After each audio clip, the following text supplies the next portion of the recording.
How did you figure out what you wanted to do? And what factors were in place to allow you to make that happen? Wow.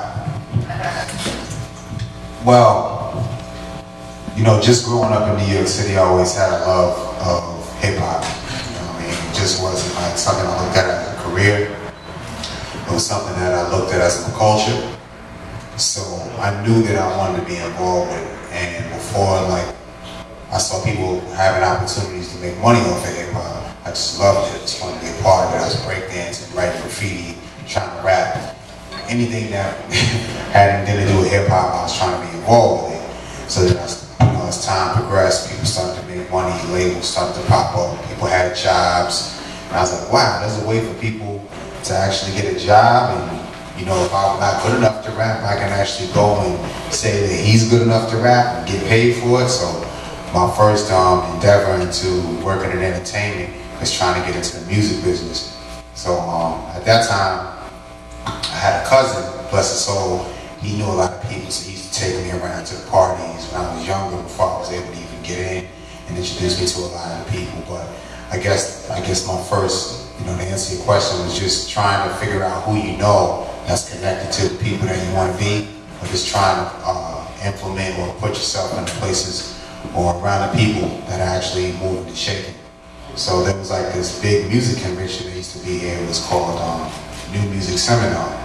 So I knew that the seminar was going down, but I didn't have any credentials or anything like that. So, but instead of just staying uptown, I just went down there and just started looking around, and it was in a hotel. So I knew that it wasn't a nightclub, so they had to be some way to get into the convention.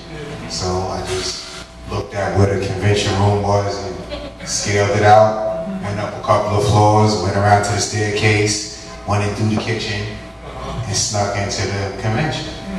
And from that point on, that was like, I guess, the beginning of me being in the music business.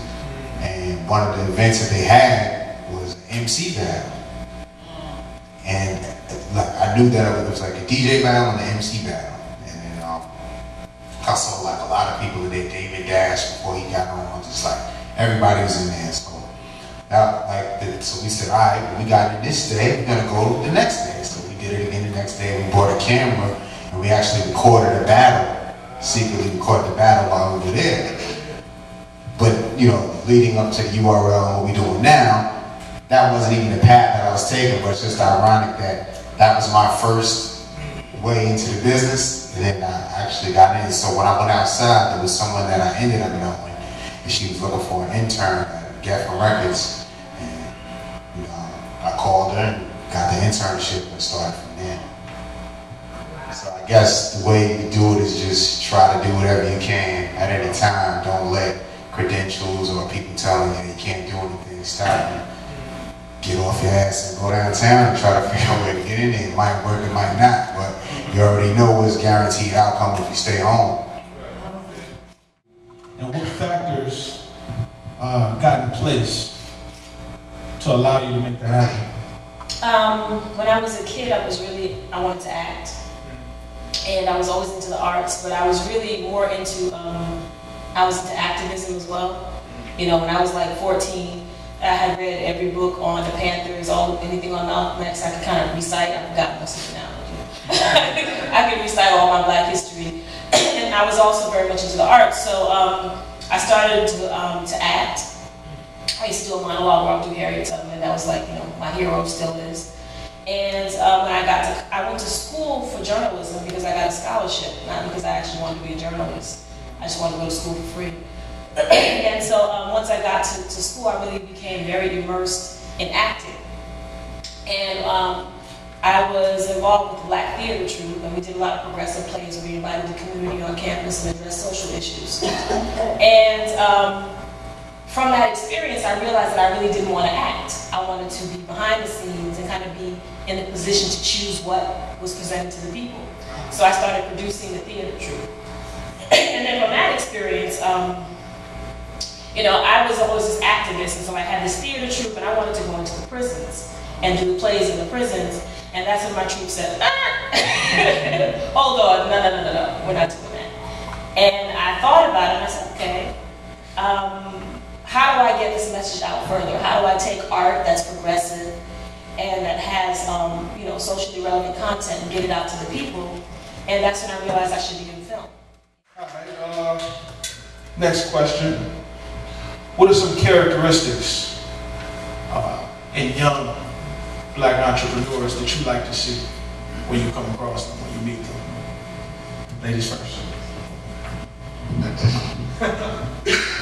Well, I think the characteristics that a young black entrepreneur has to have is being diligent and hardworking and perseverant, and you really can't be willing to accept no.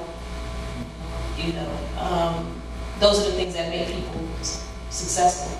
Sometimes it takes longer, some people longer than others, but I think it's about staying in the game and staying on purpose. So, you know, those are the things that I think, you know, what I like to see is I like to see people making money. You know, that's nice. But I think you have to be committed. You know, that's what makes it work. You know, and I also, I mean, I'm not, you know, I look at some of the younger people, and I don't always see a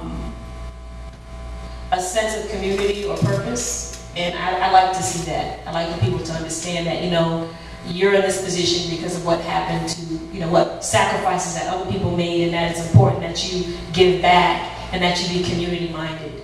You know, that those aren't a necessity of being an entrepreneur, but I think in our community it's important. And I think she pretty much said everything that she needed to say. But yeah, and I mean, just to repeat what she said, I think one important characteristic is just hunger, and just being resilient, and just being able to bounce back. And you know, there's going to be times when you face certain obstacles that are unforeseen.